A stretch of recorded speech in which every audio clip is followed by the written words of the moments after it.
Happy Monday, everyone. I'm Greg Dixon here with Margot Aerosmith, and today we're going to talk about knowledge is power when sifting through your living options. And what that means is, the more you know, the better prepared you are to make better decisions. And Margot's going to elaborate on that coming up. And we have a new guest popping in to to talk with us today.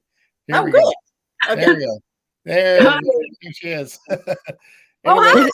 this is Hi, good morning.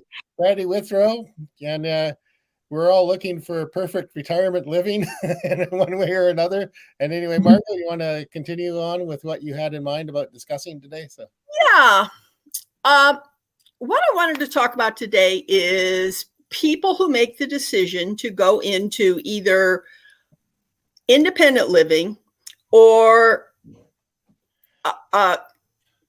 continued care residential center, which is usually known as a CCRC. And let me explain a little further, because even that doesn't necessarily tell you what it is. If you go into a continued care treatment center or community, you are signing up basically for the rest of your life. And what you're doing is you are giving them anywhere from $300,000 to $900,000 that they will keep. But usually what they will do is to guarantee you that you will go through your life stages and they will keep you forever. Well, until you're gone, and then they let go then. You start out with independent living, which is the other thing I'm going to talk about today. Independent living is where basically you could live anywhere you wanted to. You can take care of yourself. You're doing just fine. Thank you. You can cook. You can, you just do everything yourself. However, in a independent living community, they will usually give you breakfast and dinner. Some of them will also include lunch, in addition to whatever hundreds of thousands you paid to get in. And many people, by the way, feel that that's worth it. You pay anywhere for say a one-bedroom apartment with 2 meals a day. You pay anywhere from $5,000 to $6,000 a month. Then when you can no longer do certain things, I see Greg just put the sign up for the course. No, I hit the wrong button. Well, there you go. There you go.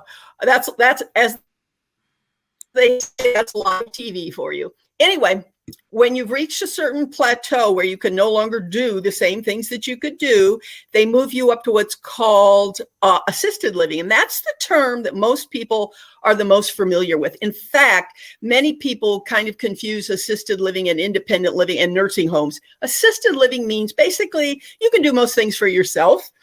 You're not quite as adept as you used to be, but everybody I've ever gone to treat or see who was in assisted living were basically doing pretty well. They were moving a little slower than maybe people who were in independent living, but for the most part, they were okay. And there are some communities or some residences where they combine the two, so you can really hardly tell the difference. However, officially in assisted living, they add lunch, so you've now got 3 meals a day. And they usually lock the door. You have to sign in and out. You can't just walk in and out like you can in independent living. The next step is, and different places call it different things, it's either medical care, which basically means that you really can't take care of yourself at all. Some places call it memory care. That's usually designed for people, of course, who have Alzheimer's. And a lot of people want to go into a continuous care treatment community or center because they're so afraid that they're going to get Alzheimer's. Maybe someone in their family had it and they are under the misinformation that means that they have a good chance of getting it. It's really not hereditary. But they feel safer being there because they're told that if you go there, you give us, whatever amount of money we ask from the beginning, we will keep that. And then if you run out of money, oh, by the way, you start out at 5,000 for independent living. If they decide that you can no longer live there and you're moved to independent living, that can go up to about $10,000 a month. And then, of course, memory care or medical care is, I mean, it just gets astronomical, and it varies from place to place what that is. But again, there are people who really like the idea. They like knowing that no matter what happens, they're going to be taken care of. One of the things I suggest, this is the steps I'm going to talk about. Anyway, so I've made it clear what these things are. And this is specifically what I'm going to be talking about today. All right. So you've signed up for my course. And the first part of my course is an exercise where you decide, you answer questions based on how you want to live. What do you want your perfect day to be? Now, that doesn't mean a bucket list. That doesn't mean, gee, I want to go to Africa and photograph giraffes. This is not a bucket list exercise. This is your perfect day. This is how you want to spend every day for the rest of your life, with the exception of the bucket list. Okay. And that's kind of complicated because we start out giving you an exercise to do that, and then we teach you how to use the material that you glean from that very first exercise. Okay. The next step in the course is that we show you the multitude of options that you have. Okay, which start with staying right where you are right now, which some people like to do, and how to do it, because often things need to happen. You need to make some changes in your home if you want to stay there. Doesn't mean you can't do it. Excuse me. Sorry about that.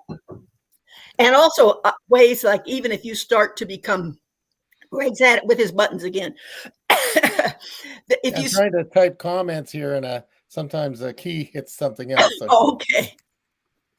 Anyway, and we'll go into it. When we're talking about staying home, we'll go into more what you need to know about doing that. It's very possible. Anyway, there's 55 plus living, which is a very large and diverse category. Then there is the independent and assisted living. Very few people actually choose to go to assisted living. It's either you or somebody has decided by that time that you need to be there.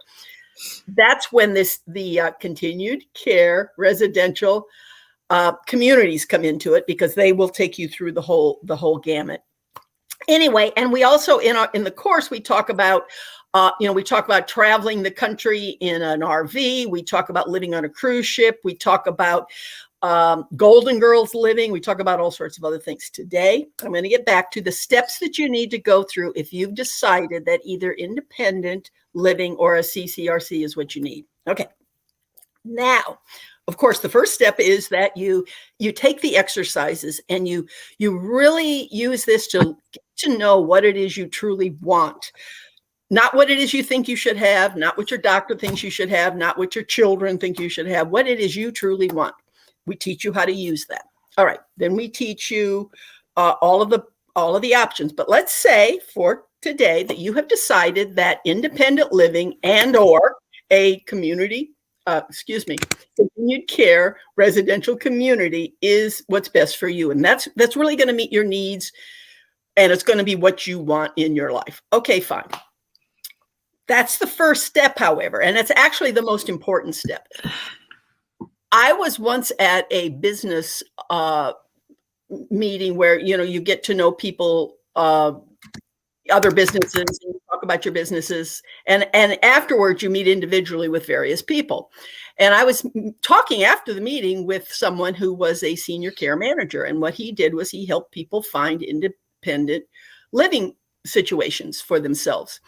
So I asked him, when somebody comes to you and says, well, I want you to show me all the independent living situations around, how do you screen? And he looked at me rather confused. He said, what do you mean screen? And I'm like, well, for instance, to know for sure that the person knows what independent living or a CCRC is, and that that's truly what they want. Well, he looked at me like I was crazy. It's kind of it's kind of like if you were talking to somebody who worked at a Toyota dealer and you were to say, well, if somebody walks in to buy a Toyota, how do you know that how do you make sure that a Toyota is what they really want? Well, obviously a Toyota salesperson is not going to do that, and nobody expects them to do that. This is a little different because sometimes, again, people go to find out, well, what's the best place for me to live? And the senior care manager may or may not really know what it is that's going to be best for the person. By the way, if you've decided that independent living or a CCRC is what you want, understand that probably in your neighborhood, unless you live in some very small town where there's only one, there's going to be lots of them around. If you live in a city of any size, and they vary very much from the other. They're, the ones that I have seen, I can't even tell you how different they are from each other. That's why you want the senior case manager. You want somebody who knows what's available, but you have to be sure, number one, that this is what you want, but number two, that you've used your perfect day exercise to tell the case manager exactly what it is that you want. Here's the reason. A senior care manager, and again, if you need them, they're wonderful, but they charge you well, around here, they charge about $250 an hour. Okay. If you purchase my course, that's $150. Plus, of course, a lot of your own time, but already you've saved a lot of money. And please do not believe that when it comes time to pick your independent living place, that it's only going to take an hour of the care manager's time. Okay. Now, you might be saying, by the way, that's a lot of money to pay somebody. Maybe I should go to one of the ones that are free. There's one that advertises on TV. I think it's a place for mom. And they will tell you, well, we do it for free. And that sounds like a good deal, except then you have to ask yourself, well, how are these people making a living? How are they paying to keep the lights on? How are they paying their rent or their mortgage? Well, they're doing it because they get money by placing you. They get money from the residents by placing you there. Okay, so that's probably not, and I'm not saying these are bad people. I mean, it's a fairly common way to do it, but human nature is that, the person that's paying them is the person that's probably going to, get the best attention. So anyway, then you go to a senior care manager, one that you've paid, but you want to have as much information as possible, which we give to you about yourself and about what's available before you start paying somebody $250 an hour to help you find the best place. Then once you've found a place that you really feel is ideal for you, and especially if it is a continued care residential community, because if you've given someone several $100,000, and that money is not refundable, if you've given them that kind of money, you want to make sure you're in the exact right place. Okay. But once you've gone there and talked to them and and you say, these are my needs, this is what I want. And a lot of them will say, well, the reason you've given us all this other money is because if you run out of money because of the rent that you paid and that you live a long time, which we want you to do, we will start to go into that. However, I know people who live in CCRCs who do not have it in writing that that's a real guarantee. So you want to get all of your promises and you want to have them taken. You want on paper, not just promises, by the mouth. Those are real nice to have, but you want it on paper. Then you want to take it to your attorney. And again, that's going to cost you some money, but trust me, it will save you money and heartache in the long run. So those are the steps. First, you take the course and you find out exactly what it is you want. Then you look at all of the options. And if the option that you come to is a independent living or CCRC, then you might want to think about hiring, if unless you're in a very small town, you might want to think about hiring a senior care manager You want to go to them with very organized, which you will get from the course, everything that you want to have answered. When you find a place that's ideal, then you take the contract to your attorney. 4 steps. Sounds like a lot, but understand that you are making a decision that will probably last you the rest of your life. Do not skip, by the way, the attorney. I'm going to. This is a very fairly minor story, although it's not to this woman. I know a woman who is in a CCRC. Before she went in, she had her in a row, and she said, "I am a vegetarian. This is how I eat for breakfast and dinner. Can you satisfy how I eat?" No problem, they said. There's plenty of food that you'll be able to eat. Well, after she moved in, they discovered, the management, that she was eating more fresh fruit than they thought necessary. So they actually brought her into the office and had her talk with her about it, to which she said, before I moved in here, you told me I could have all the fresh fruit I wanted. Well, then they were like, well, we didn't realize you were going to eat that much fresh fruit. She didn't have it in writing, basically. So what they did was, well, they changed the whole system so that she could not have that much fresh fruit anymore. It's a small thing. It wasn't small to her, but it's kind of a small thing, in general, but you want to have it in writing. Anyway, 4 steps, and we teach you how to do that, and we're with you the whole way while you're doing it. Yeah, thank you, Margot. So one thing that really stuck out with what you said is you spend an inordinate amount of money up front, and they keep you for life.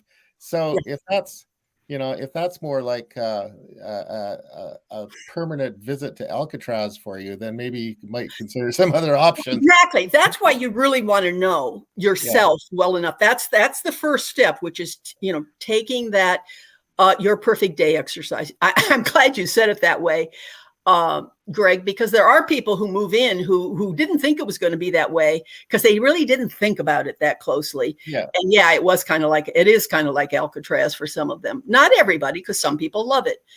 But yeah, thank you for bringing that up. Yeah, I think the natural tendency for all of us is to avoid making the decisions until you're forced to make a decision, right? So yeah. So one of the things, so you mentioned the course and the perfect day exercise, but more than that, we intend to offer a weekly question and answer session. Mm-hmm. So if you sign up, so you can join in, because everybody's going to have different questions, and what's right for you. And then also, if you want some personal care, you also offer one-on-one sessions. I do offer that, but I will, obviously, I will be popping into the community that we have, and also I want to add is that you can help each other. Like for instance, if you're say you're interested in independent living and you walk in and you're a little confused by something that they said, and you ask questions, which we really teach you to do, and you didn't get the answers that made you feel comfortable, well, you can go to it's on Facebook. You can go to the Facebook community and you can type in, has anybody had this experience? And then people who've had the experience can say, well, yeah, and this is how I found out what was going on. Now, that's not necessarily, because again, every place is different, not necessarily going to do the whole thing, but you have me once a week, but you also have other people, your peers, like-minded individuals who you can ask questions of, and you can support each other. So Betty, do you have any comments here? Well, I say that Margot really knows what she's talking about, and you should get the course and save yourself a lot of time, energy, and aggravation by going through these exercises to expand your awareness of what it is that you're actually looking at when you start to plan your retirement living. With her decades of experience, Margot knows what people go through, and she can give you guidance that is going to make everything more enjoyable and, once again, save you a lot of stress. When you're prepared, when you start going into situations where you're paying people fairly large amounts of money per hour to look at your life, you would like to have looked at your life first and really be very clear about what it is that you want and what questions to ask so that you're not wasting your time, other people's time, and most effectively, your money. Betty always has the way of taking what someone else says, often me, like she just did, taking what someone else says and then wording it in a way, and you're like, that's what I was saying. I wish I could have Betty behind me at all times. That Yeah. was so wonderful. A Betty in your head. That, ooh. I wish I had a little Betty. Betty, you got to figure out a way to put a little Betty, little pill somebody can take and have Betty in their head all the time. There we go. We should have an implant that you put in your head that says, no, don't say that. Say this. Did you ever see a movie many years ago called Being John Malkovich? Yeah. No. Did you see it? John Malkovich he's a very odd actor, but you've seen him a lot. You might not even know his name, but he's kind of an odd guy. He plays odd parts. But anyway, so they did this movie where you could take a pill and you could be him. You could like see the world through his eyes. Anyway, it's an interesting movie if you're ever in the mood for a very odd movie. But in the meantime, Betty, that's what I need. I need to be able to take a pill and have you back there to move my mouth. He was also the wacky guy in Red too, that series. Yeah, I didn't see, but he always plays wacky guys. So. Anyway, we've been talking mostly about institutional. We don't want to use that word, but you know what? We don't like using the word. They certainly don't like using the word, but you must know if you choose one of them. Well, if you must know that if you choose one of them, and again, if that's what you want, you should choose it. If you have institutional rules, they're institutions. It's just the way it is. Yeah. Yeah. What I'm trying to say here is, with your book talking about how to keep your parents at home, and the other options that we've talked about on other shows is like the cruise ship option and maybe living in an RV. Is going into any of these larger organizations is just one of the options. So it may be the perfect one for you, but it may not be. So that's the whole thing, is to go through all of the options with your family to figure out what's because I had my mom and dad with me. Well, my mom and dad, I had we had a 2-story garage in the backyard, which they converted into a lovely apartment. And then when mom died, I had dad with me in the house. But it used to be a very odd thing to do. But right now I have 2 clients who are fairly young, and both of them could be living on their own. They're capable. And a third who used to be a client of mine who's now moved to South Carolina. And all 3 of them are living with their children, helping to take care of their grandchildren. That used to be very rare. And now all of a sudden I have all these people in my practice that I know about. And yes, there can be some issues. But again, if with some help, those issues can be worked through. The book that I wrote, which by the way, you will get if you order the course, you get the book for free. But in the book that I get, it's mostly if your parent is a little disabled and really can't be on their own. But these 3 clients that I have or had, all 3 of them could easily be living out on their own, but they've chosen, and their children have chosen to have them live 3 generations under one household. And it's working with some issues, of course, but it's working out surprisingly well. I really would like if more people considered that option. No, that would be perfect. I think that is almost the first thing, is to try to keep people in their own homes as long as possible, and then work when those options aren't work. But as you had mentioned earlier, not everybody wants to stay where they're at. My mother-in-law went into a place which was a very sort of high-end, mostly independent living. So, and it was just like fabulous. They had tours every day. You could, go anytime you left. But my mother-in-law was in the memory ward, so she had memory issues. So, so they had it was configured differently, and there was a little bit more help than the others would get. So that's not something somebody chooses, because of course no one chooses to have Alzheimer's. So, but I will tell you, and when I've gone and I've spent a lot of time in and out of independent living and assisted living facilities, and as I've said, some are wonderful, some aren't so wonderful. You want to be clear about that. But when I go in and I see, like, for instance, the activities that they have, one of the activities that's very common is trivia night.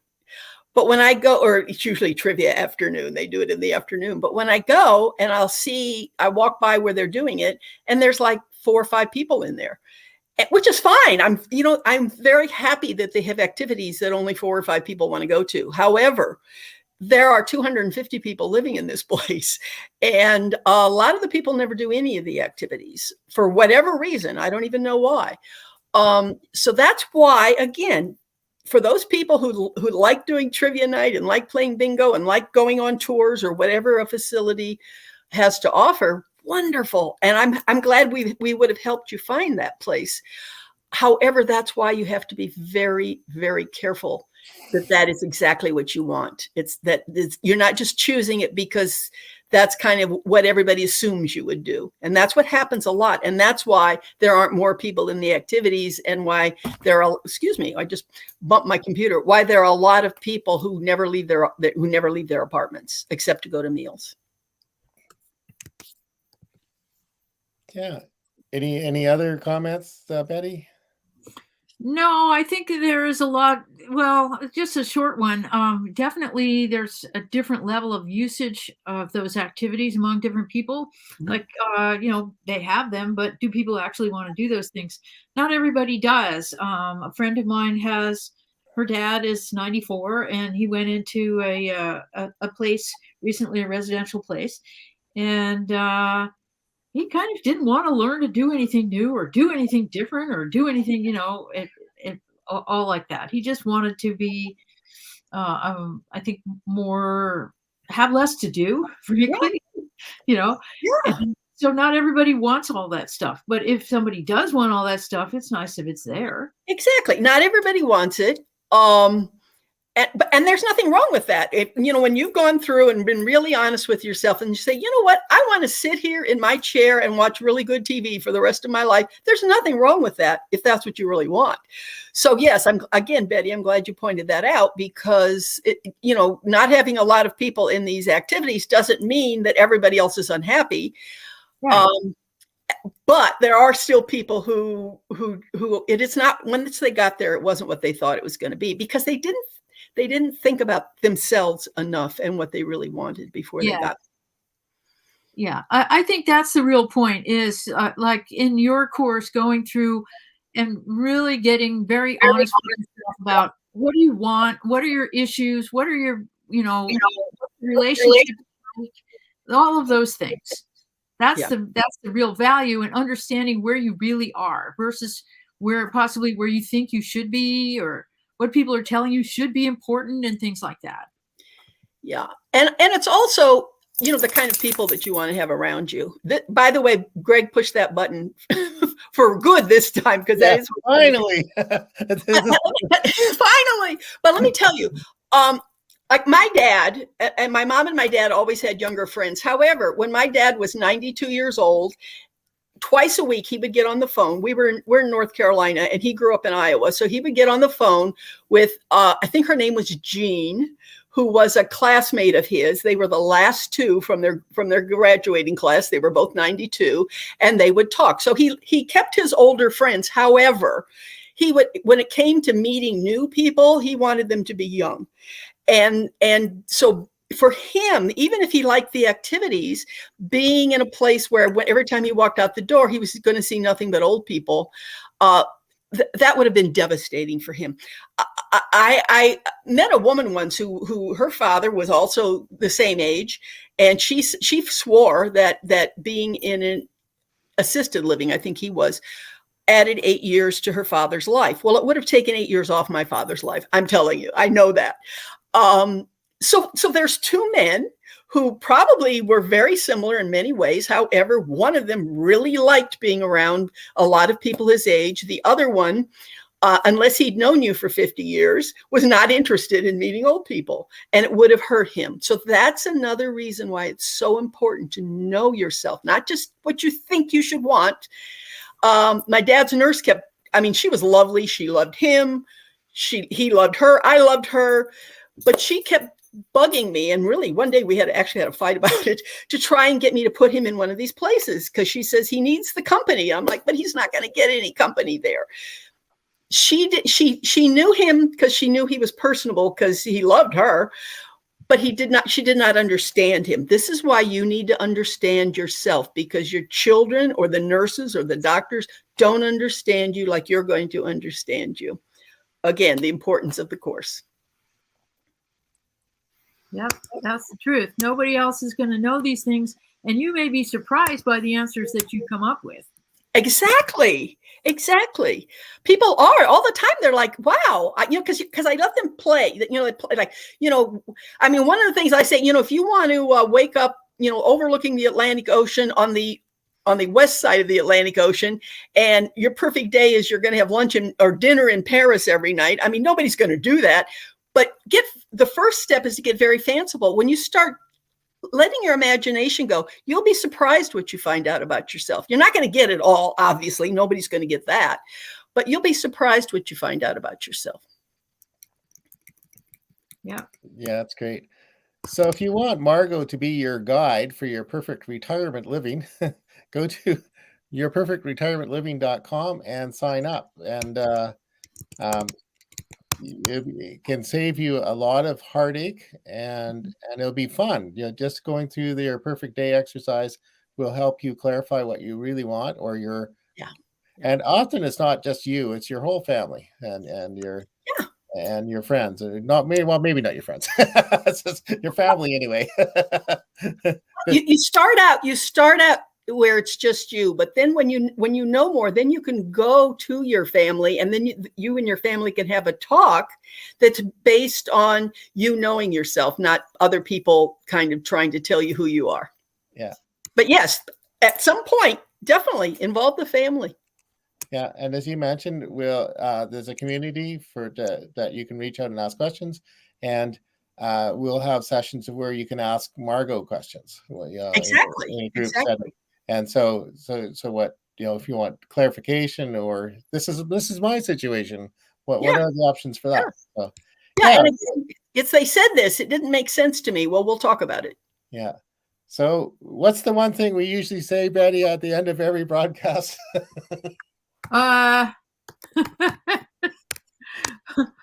Let's see.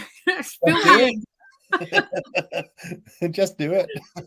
Just do it. Oh, that's right. Yeah, just do it. I have never seen Betty stumped before, so there you go. There we go. It happens more than you think, Margot. Yeah. Well, thank you, people, for listening in, and share this with your friends, because a lot of people can benefit from this, and we'll look forward to seeing you next week. Yeah. Okay. Thank you. Go visit yourperfectretirementliving.com. Thanks. Yes, that's the first place to go. Yeah. That's right.